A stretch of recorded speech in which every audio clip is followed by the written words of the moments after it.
嚟晴晴，今日我哋嚟睇一本圖書，呢本圖書叫咩名啊？叫做《救援直升機》。救援直升機。講清楚，救援直升機。救援直升機。係啦，咁我哋去睇下乜嘢睇下入邊。哦，你見唔見到一隻船啊？喺個大海度，好大風好大浪喎。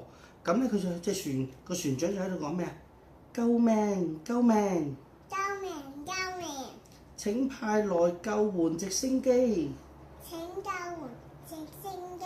請派來請派來救援救援直直升機。升機。係啦，咁你見到呢度有個直升機啊，個直升機救援直升機飛過咗機場喎，見唔見到啊？救援直升機。係啦，咁救援直升機你讀啊，跟住讀啊，救援直升機救援直升機。飛過機場。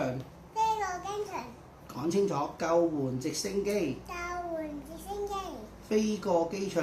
飛過機場。係啦，跟住架救援直升機救援直升機。就飛過咗農莊喎。農莊啊。呢度農莊有咩啊？有馬啦，有牛啦，係咪？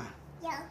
呢個就係一個農莊咯。點解冇咩咩但係咩嘢但係？咩咩喺度咯，係咪啊？係咯，嗱，跟住呢度我哋跟住個直升機飛咗去邊度啊？呢度救援直升機飛過小鎮，你睇到？救援直升機飛過小鎮。小鎮。嚟多次，救援直升機救援直升機。飛過小鎮。飛過小鎮。係啦，咁佢飛過咗小鎮咯喎，咁跟住咧飛到嚟邊度啊？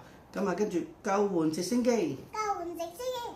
飛過大海。飛過大海。佢飛過咗嚟呢個大海咯喎，哦，原來佢見到個船長啦，係咪啊？咁佢開始個救船長，救援直升機來了。救援直升機。救援直升機來來了。了。係啦，咁結果咧佢就救咗個船長，救起咗個船長喎。咁跟住話，救援直升機救援直升機。救了遇險的人。救援直升機的人。救了救了遇險遇險的的人人。